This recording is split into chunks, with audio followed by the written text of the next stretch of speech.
The SCP Foundation is one of the internet's biggest collaborative horror projects. There are creepypastas and stories written by writers online. Thousands of entries expand upon the idea of strange entities, objects, and phenomena, each telling its own story. But not every SCP or the SCP Foundation lore itself is easy to understand. So today, I plan to start your SCP journey through the lens of the game Containment Breach, the game that captures the Foundation and its basic aspects and lore. I will briefly explain the game's story, the Foundation, and other important SCP knowledge. So sit back and let us begin. SCP Containment Breach puts you in the shoes of a D-class personnel in an SCP Foundation site. Now, if you don't know what these two words mean, don't worry. Just know that the SCP Foundation is a secret organization that secures, contains, and protects strange and dangerous anomalies known as SCPs. Basically, if it can kill you in a weird way, then that's an SCP, I guess. Then the D-class, on the other hand, are like the disposable workers. They are usually death row prisoners the Foundation uses to test these SCPs. They use them to see how the SCPs behave, how dangerous they are, and sometimes they just see how long a human can last against them. The game kicks off during a routine test with SCP-173, a hostile statue that only moves when you are not looking. But suddenly, something just goes wrong. Its containment fails, and in the chaos, other SCPs break free too. Then the entire facility is thrown into panic as the creatures start to slaughter the staff and security that they could find. Now, you, a lowly D-class, is trapped in the middle of this chaos with no weapons, and you must now try to hide and survive long enough to find an escape route. Okay, now that we have an idea of the game's premise, we must now dive a little deeper into what the Foundation is and the other plot devices in the game. The SCP lore is extremely huge, but for the sake of this video, here is a watered down version. The SCP Foundation is a secretive organization tasked with securing, containing, and protecting strange objects and creatures. Basically, anything that breaks the rules of science or reality. This organization operates worldwide through hidden facilities called sites. These sites study and contain anomalies, and each one has its own speciality. For example, Site 19 is famous for holding some of the most dangerous SCPs, like 682 and other world-ending entities. Some sites are above ground, disguised as hospitals or factories, while others, like the one in Containment Breach, are deep underground, or some are even in other dimensions. Another thing to mention is that every site also has nuclear warheads as a failsafe. In the case where an outbreak or a breach ever gets too dangerous, the entire facility can be destroyed to prevent a global disaster. The Foundation itself is structured like a secret military and research organization. At the very top of this structure, we have the O5 Council, a group of mysterious leaders who call all the shots and make all the decisions. Below them are the researchers and scientists who study the anomalies. Then there's the MTFs, Mobile Task Force, who fight and capture these SCPs, and they also have their various distinctions. And finally, we have the D-class personnel. As stated before, they are just basically disposable prisoners used as test subjects. Now, every SCP the Foundation contains is given a classification based on how hard it is to deal with. Safe are given to the SCPs that can easily be contained and are fairly harmless. Some objects in the game fall into this category. Euclid. These SCPs are basically unpredictable and require constant monitoring. Keter. These are extremely dangerous and are very hard to contain, usually escaping regularly. SCPs like 682 and 096 are good examples. Tomil. These are anomalies that the Foundation actually uses to keep others contained.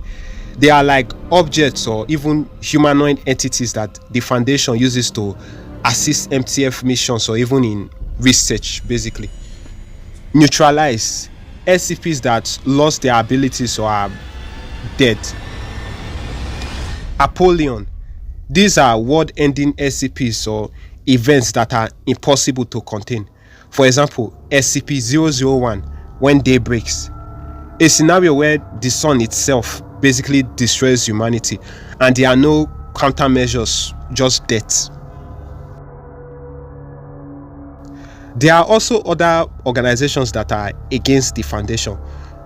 Most notably, the Chaos Insurgency are seen in the game. They were formerly part of the Foundation and were used by the O5 Council to do jobs they didn't want being tracked back to them, basically. But then the insurgency went rogue and turned on the Foundation, accepting defectors which has slowly increased their population over the years. Their goals are to sell anomalies and use them for warfare and other personal motives. And they regularly attack the Foundation sites and steal the various anomalies and entities that they contain. There are a lot of SCPs that appear in Containment Breach, but I won't have time to cover all of them here. So let's focus on the most important ones that appear in the game. SCP-173, the statue. This is the very first SCP we meet in the game. It is a statue that only moves when no one is watching. It moves with unnatural speed and kills by snapping necks in the blink of an eye. SCP-049, the Plague Doctor. A humanoid in a black robe wearing a plague mask. He insists he's the only one that can cure a mysterious disease he calls the pestilence. But anyone he touches dies instantly, only to be reanimated as zombie-like creatures. SCP-096, the Shy Guy. A tall, pale humanoid. Normally, he sits crying in the corner of his cell. But the second anyone sees his face, even by accident, he becomes uncontrollably hostile, chasing his victim to the ends of the earth until they are dead. SCP-106, the Old Man. A decayed humanoid figure that sips black liquid that allows him to phase through walls. He's a sadist, usually dragging his victims to a nightmarish pocket dimension where he tortures them before killing them. SCP-939, with many voices. A red dog-like predator with no eyes. It hunts purely by sound, and to make things worse, it can mimic human voices, usually luring unsuspecting prey straight into its jaws. Now, of course, there are plenty more SCPs scattered throughout the game, but those will be saved for another video. So, yeah, that's all the time I have for today. I'm cutting the video short because I can't breathe properly anymore. I need to get out of this closet. Shit. Shit. I can't talk properly. Expect a deep down video on all the whole SCPs that appeared in Containment Breach and all their classes from safe to ket and stuff. And yeah, hope you like the video. And most of the knowledge I used was, well, I don't mean to brag, but I've been following SCPs for 5 years now, even though I haven't gone into SCP for a year now, I think, because most of the new stuff was asked for. I think SCPs should be good for the channel and stuff. Okay, is the video 7 minutes now? I don't know. What should I talk about? I forgot I'm in the closet. Shit.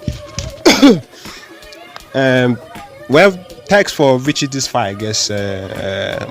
Stalling. I think this should be about 7 minutes now. Consider subscribing. Road to I don't know. Road to getting monetized next year. I doubt it, but I'm trying to be positive. Leave a comment on if you like SCPs, I guess, and have a smiley day. Choose of a D-class personnel. SCP containment. SCP. Oh God. Now, if you don't know what these words mean, so